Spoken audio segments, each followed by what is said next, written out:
বিশ্বের সবচেয়ে বড় সমুদ্র সৈকত কক্সবাজারে জানাচ্ছি আপনাদেরকে স্বাগত। সিলেট থেকে অনেকগুলো বাস সার্ভিস কক্সবাজার পর্যন্ত গেলে বিয়ানীবাজার থেকে শুধুমাত্র সৌদিয়া পরিবহনই সার্ভিস দিয়ে। আপনারা যে পরিবহনে আসেন না কেন মোটামুটি বলা চলে 11টার ভিতরেই সমুদ্র বিলাস করা সম্ভব। ভোরবেলা যখন আমরা এসে পৌঁছাই তখন আমাদেরকে স্বাগত জানায় বৃষ্টি। শনিবার আমাদের মিটিং থাকায় শুক্রবারকে ঘোরাঘুরির জন্য ফিক্সড করে নিই। সকাল 9টার সময় আমরা ফুটবল খেলার আয়োজন করি, এরপর সমুদ্রে গোসল করে নিই। এর আগে যারা ছবি তোলার প্রয়োজন তারা ছবি তুলে নেয়। হোটেল থেকে বেরিয়ে আমরা সুগন্ধা বিচের দিকে যাচ্ছি। এখান থেকে একটু চা কফি খাবো, তারপরে বিচের দিকে যাবো আর কি।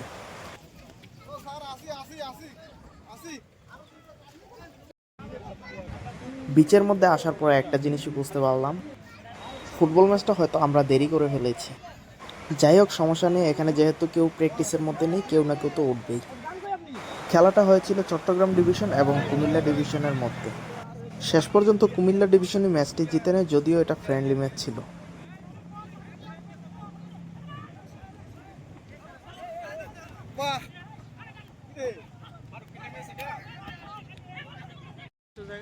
যাই হোক, খেলাধুলা শেষ করে আমাদের সবচেয়ে আনন্দময় মুহূর্ত সমুদ্রে নামার জন্য প্রস্তুতি নেই।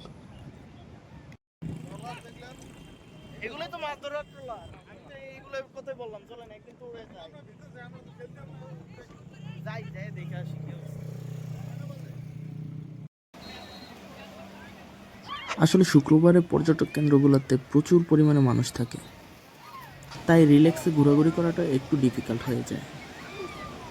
আর এখানের কথা কি বলবো, একটু ছুটি পেলে রিল্যাক্স করার জন্য সবাই কক্সবাজার। দিন শেষে দেশের যেখানেই যাই না কেন, এই জায়গাটার মতো আনন্দের জন্য কোথাও পাওয়া যায় না। আমার পরামর্শ, শুক্রবারকে অ্যাভয়েড করেই এই সমুদ্র সৈকতে আসা শ্রেয়।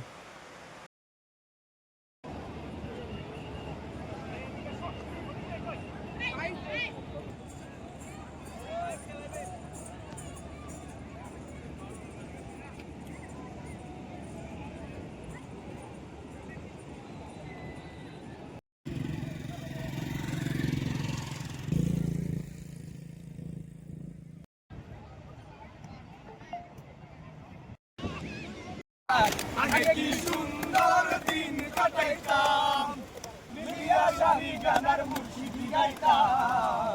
আগে কি সুন্দর দিন